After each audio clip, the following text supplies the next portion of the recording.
Esse assunto tem bastidor do Pedro Venceslau. Em meio às negociações do presidente Lula com o Centrão para ampliar a base no Congresso, o PSB de Márcio França admite trocar o Ministério de Portos e Aeroportos pela pasta da Ciência e Tecnologia, mas tenta evitar o que o Republicanos indique o presidente do Porto de Santos.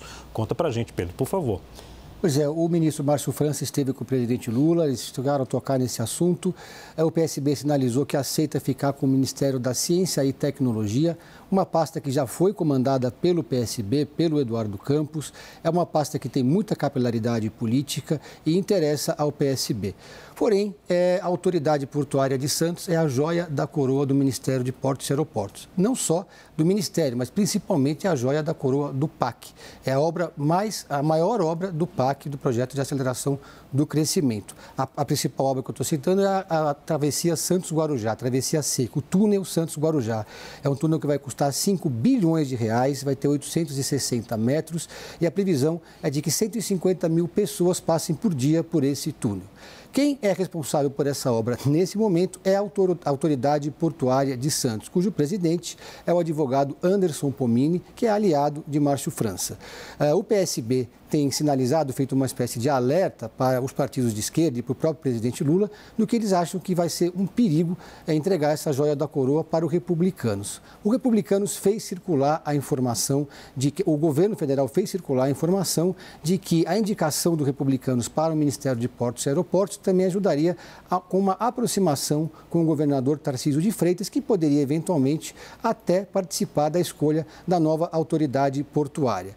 O PSB recebeu o apoio do PSOL, eu conversei hoje, por exemplo, com o presidente do PSOL, Juliano Medeiros, do PCdoB e do PT, para essa demanda de tirar a autoridade portuária da cota do Republicanos. Caso não dê certo, se o Republicanos insistir em ficar com a autoridade portuária, não quiser um ministério esvaziado, a solução seria tirar a travessia, o túnel Santos-Guarujá da autoridade portuária e levar para a Casa Civil, porque aí você tiraria um pouco o protagonismo no governador Tarcísio de Freitas. O governador vai participar, o governo de São Paulo vai participar por meio de uma PPI da construção do túnel Santos-Guarujá e se você tiver um ministro do Republicanos, naturalmente você vai ter o governador aparecendo mais do que os petistas gostariam no transcorrer dessa obra que vai começar já em 2024. Clarissa, e sobre essa bagatela de 5 bilhões? Olha, eu acho que está tudo ligado, né, gente? Tem muito a ver com isso tudo que o Pedro está contando, na verdade, essa questão da liberação das emendas. É tudo parte do jogo da operação do governo Lula para tentar amarrar a sua articulação política. Lembrando, quando o governo libera uma enxurrada de emendas que estão sendo represadas já faz um tempo, com o objetivo de dar andamento aí à próxima etapa da sua agenda no Congresso Nacional, isso tudo tem a ver também com a distribuição de cargos. Em paralelo, discute-se a reforma ministerial, a troca do PSB de uma pasta para outra. E aí, só um adendo em relação a esse bastidor aí do Leandro, que eu acho que é relevante. Márcio França tem toda a sua força eleitoral na Baixada Santista. Para ele sair do Ministério de Portos e Aeroportos é muito ruim individualmente. Então, naturalmente, há um movimento dele, do grupo dele, para manter a influência sobre o Porto de Santos. Seja por meio de indicações, seja por meio de algum tipo de acordo indireto, para que tudo corra da maneira menos prejudicial possível para o ministro, que vai deixar o seu cargo e deve aceitar, então, a ciência e tecnologia, como Pedro lembrou.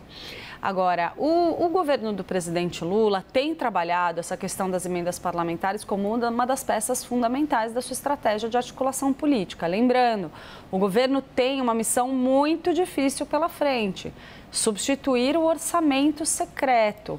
Era esse o mecanismo que funcionava e operava e dava eficiência à articulação política de Jair Bolsonaro. Esse mecanismo, por sua vez, substituiu o Petrolão, que substituiu o Mensalão e assim por diante. A gente vê esse método nada republicano de garantia de apoio no Congresso Nacional se reinventar crise após crise. Agora, o governo Lula está se pretendendo a montar um esquema que não desbanque para o lado negro da força, digamos assim. Vamos torcer para que isso seja possível. A liberação de emendas, a utilização de emendas, por si só, não é um mecanismo que foge à regra democrática, né? A questão não é a emenda, a questão é o que se faz com a emenda, de que forma que esse dinheiro é utilizado, se isso é feito de maneira republicana e se é de fato utilizado para o que estão dizendo que ele vai ser utilizado, né? Tem muita polêmica aí cercando o ministro Juscelino Filho, que pode contar muita história. Vamos esperar. Vinícius.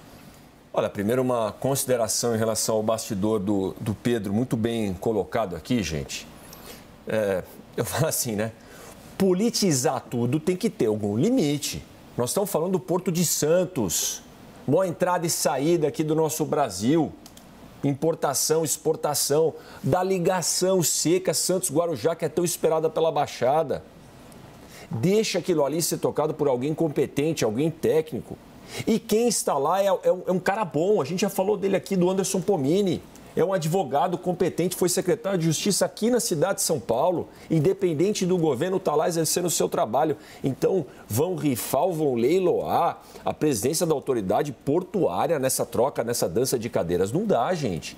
Aquilo lá não é um negócio para começar a parar e troca de interlocutor. Aí vai ter que trocar, puxar para outro ministério. Deixa tocar, quer brigar lá em cima nos ministérios, que eu já não acho positivo também. Agora, vai descer seguro, terceiro, quarto degrau, influenciar num dos maiores projetos, como o Pedro disse. Para mim é um absurdo, fica aqui considerada a minha posição em relação a esse tema. Agora, as emendas de 5 bi, gente, é a forma de articulação política, não só do governo Lula, mas de todos, porque no outro também teve as transferências especiais, orçamento secreto, que continua aqui de outra forma. É aquele negócio, né? Como é que o cara me falou? É a institucionalização, né? Vou falar compra de votos, entre aspas, porque parece que está comprando, parece fazendo alguma coisa ilegal. Pode não ser ilegal, mas é imoral. Chegou a ser, inclusive, ilegal lá, com suborno, com dinheiro na mão do deputado na época de Mensalão, que foi este governo que fez lá atrás, não vamos nos esquecer. Teve até vaquinha, né, para a turma que foi presa na época do Mensalão poder sair. Agora, vai voltar. Agora, a compra de voto é com cargo, com dinheiro de emenda extra, porque isso aí não é emenda de deputado, não. Isso aí não é a emenda impositiva, os 16 milhões, alguma coisa assim que o deputado tinha. Aí eu estou falando como um ex-deputado que estava lá. Isso aí é emenda extra. Sabe aquele negócio? E aí é uma vergonha, viu, gente?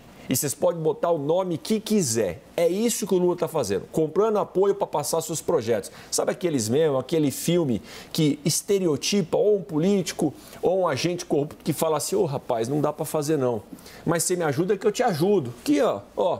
Sabe aquela gíria? Tem que dar uma lubrificada na engrenagem, dar uma lubrificada que vai rodar o sistema. É essa lubrificada que o governo está dando na Câmara dos Deputados. É imoral. E é uma obra que está há 96 anos para sair do papel, que a Baixada Santista espera quase 100 anos, né? É uma obra muito importante. Agora, não é só o PSB que vai perder espaço no governo, ou pelo menos vai ter que remanejar os seus cargos. O PCdoB provavelmente também vai perder o Ministério da Ciência e Tecnologia.